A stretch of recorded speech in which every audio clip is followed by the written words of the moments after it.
team, a photograph of them. We have, well, yours truly there, Jeff Minute, and then Margie Jordan and Bud Jordan and Bo and Katie Douglas.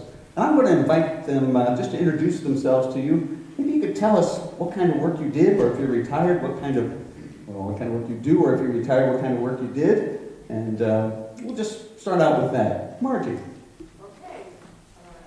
All right, we'll get on. Well, it says it's on. But not as off. Oh. Well, how'd that Verizon go? Can you hear me now? I can speak pretty well, I'll try. Okay. Yeah, this one is on, Bud. Okay, good morning, everyone. It's definitely our pleasure to be here this morning to share our trip with you. My name is Margie Jordan. I've been a member of this church since 1976, and I've never been on a missions trip in my entire life. So when God planted the seed in me, back when I was 18 years old, and that's another story, I had no idea that He was going to bless me at my age with a missions trip to Cuba. Thank you, Margie. Good morning, my name is Bud Jordan, still working at 83 and enjoying every minute of it. All right. Managed money and stockbroker, and was the first and only one in Stuart in 1971. We were very blessed to come to Stuart. We were very blessed to go to Cuba. We're happy you're here. All right, thank you, Bud. Katie. Good morning. My name is Katie Douglas. My husband and I have lived in Stuart for about 22 years, and we've been coming to this church. We've been trying to figure that out. 6 years? About that. I am an active nurse midwife in the community. I've delivered many of the babies in Martin County. I love it. My experience on this mission trip was unlike any other experience. We've done missions before, and you go and work hard and get a job started or halfway through or finished and come home. This wasn't like that. This was with the community, and it was a blessing. This was getting to know people, getting to know how they worship, getting to know how they live, and getting to know people in Cuba in the back. That town is not in any big city. It's not at all. I'm Bo Douglas. I'm Katie's husband. I'm an engineer and a marine biologist by trade. I'm fortunate that I get to do the love of my professional life back into marine biology at a later part in my life, but very blessed with that. This trip for me, I was a Mish kid as a young man. My father was a medical missionary in Africa, so I spent 2 years in Africa, and I have a very personal relationship with missions. And this trip for me was, I was hesitant because, like Kate said, for most of the mission work I've done, it's always been very project-oriented. You're going to build a bathroom or, paint a house or something. And for me on this trip, we kept asking, well, what's our mission here? What are we going to do? And the mission was to just fellowship and worship with the La Esperanza Church. And not like I say, that was my greatest hesitation, but it ended up being the greatest blessing for me because you didn't have to do anything.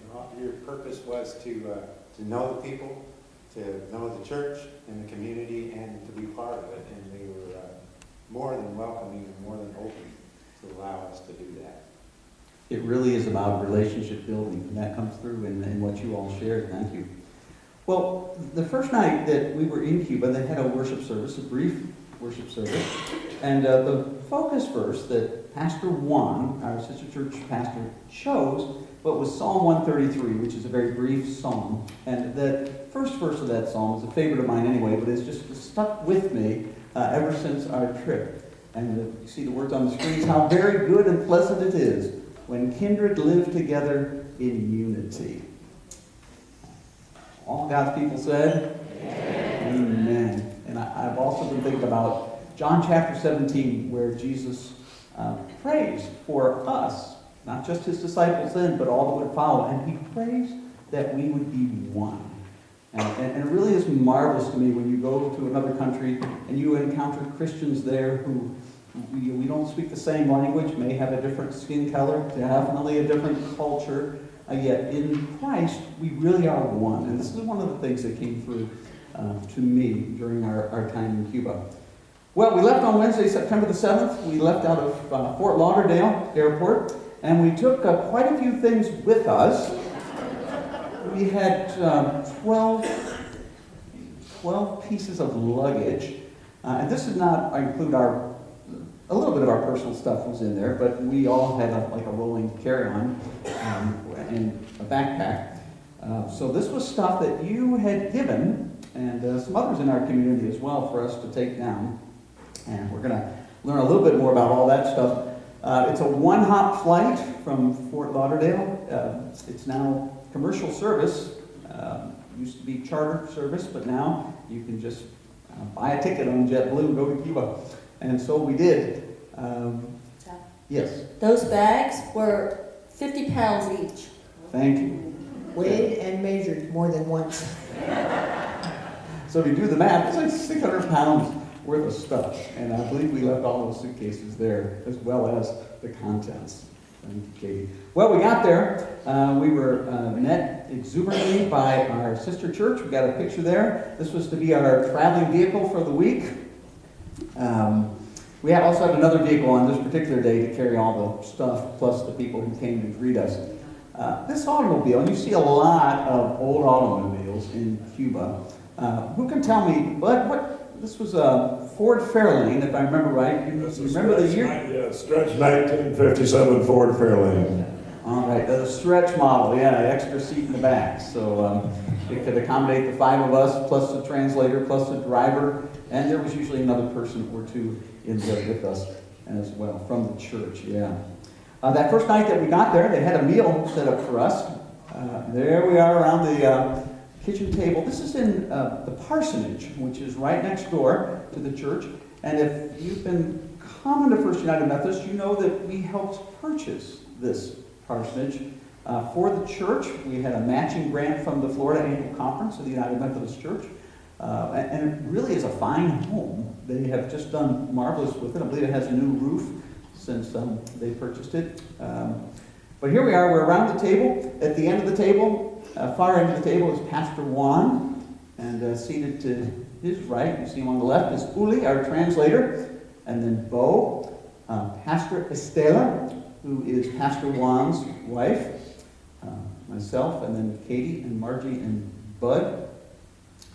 The food for this, how would you describe the food that the community prepared for us every day? Well, I'd like to address that because I'm a food hound. I love food. And I was worried about the food because they have a kitchen, but there's no running water. And the refrigerator's about the size of the stand right here. And they were feeding about 12 of us every meal. Don't be fooled by the house. It's 4 rooms. This room is actually the living room when we're not there, as well as where they eat. So that we had 5 women cooking all day long for us. And houses from around the community were bringing food as well, and it was absolutely delicious. If you like sweet potatoes, they make homemade sweet potato chips every single meal, and they were outstanding. So I think we all gained a little weight. And since we've been back, we visited a Cuban restaurant, and I think the food that the church provided for us was even better than the Cuban restaurant in America, where they can get anything they want. Really was delicious. Did anybody have a favorite food while we were there that you particularly enjoyed? Bo's chips. Ropa Viejo? Ropa vieja. It means old clothing, and it's a dish, a very traditional in Cuba, where they shred meat, either lamb or pork, and they cook it all day long in a crock pot. They did have a crock pot because they don't have a stove. And then they mix it with a lot of seasonings and onions and peppers, green peppers and red peppers, and they just cook it all day long, and then they serve it with a little bit of, well, that church probably didn't use white wine, but the recipe calls for a little bit of the Spanish white wine at the end in tomato sauce or tomatoes, and it's served over rice, of course, and we ate lots of rice.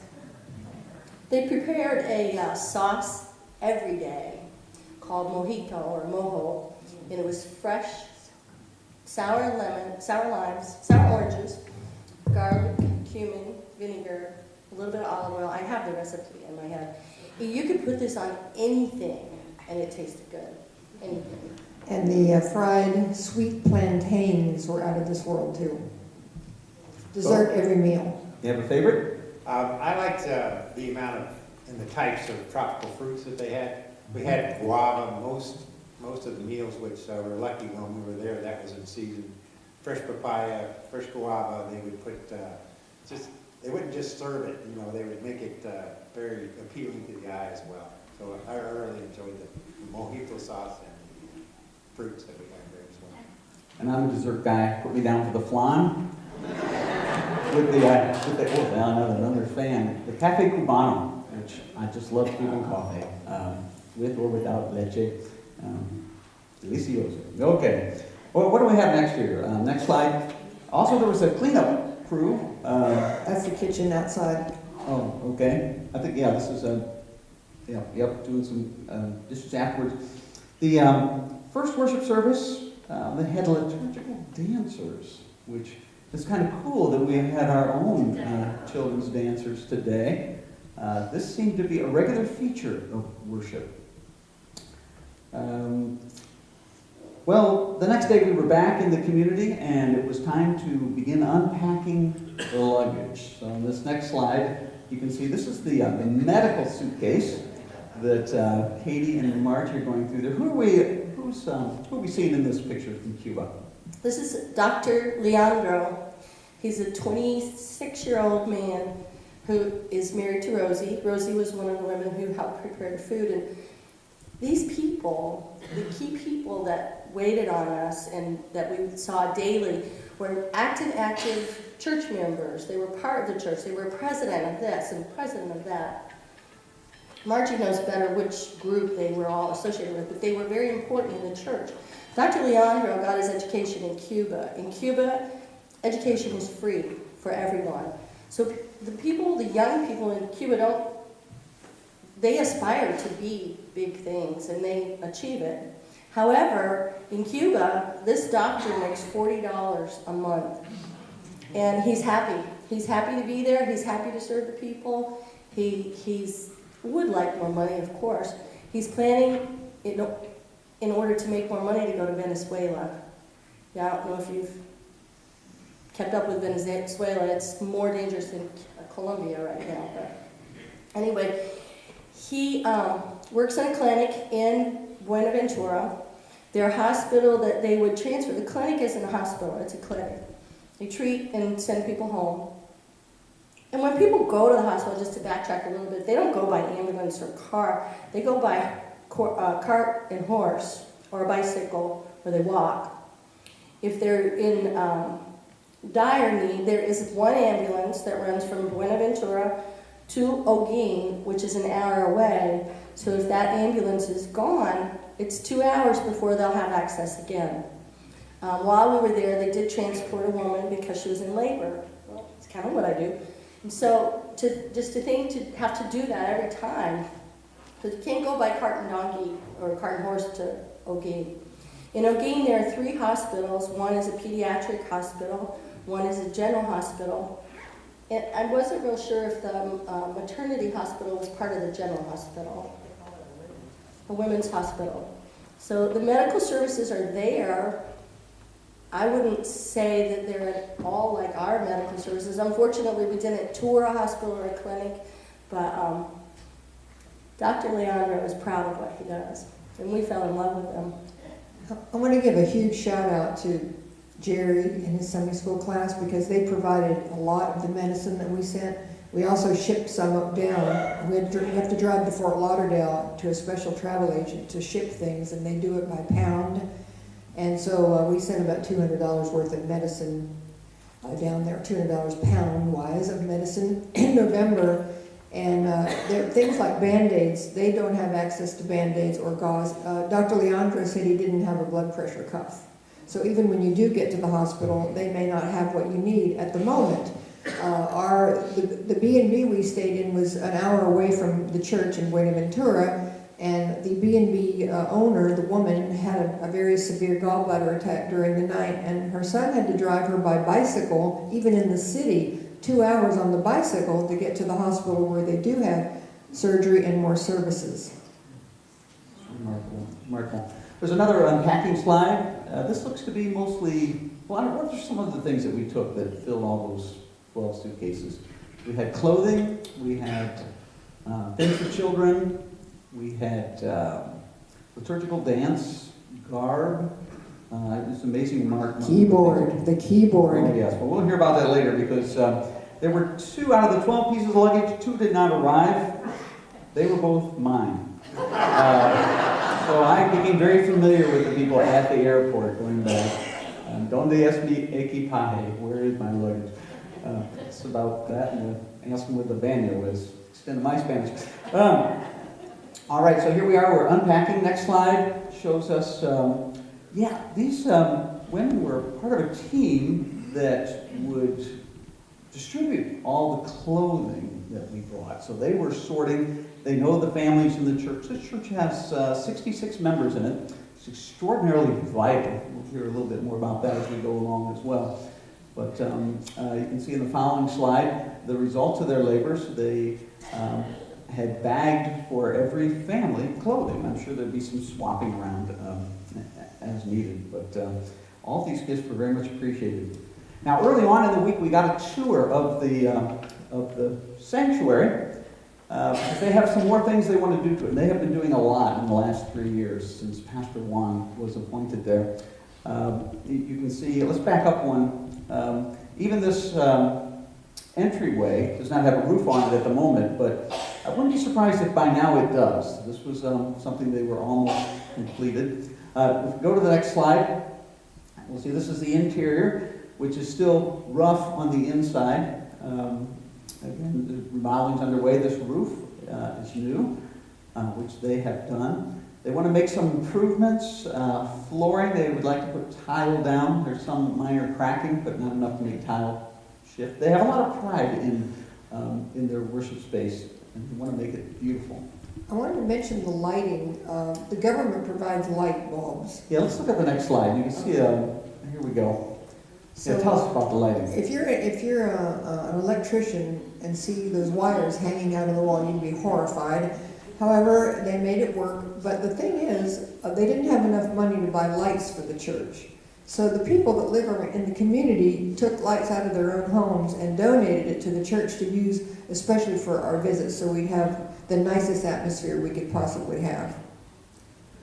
Yeah, but you along with the rest of us were kind of shocked, not literally, but figuratively by the electrical. We look at the next shot. This is an outside view of the sanctuary, and you can see the electrical boxes that come from the street, the meters, and the inset, as well as the upper right hand of the corner. What do you think about this, Bud? Well, I think, one of the things that they need or wanted was 8 more lights. If you look at the boxes, you cannot tell if you can handle 8 more lights in there. And it is serious. The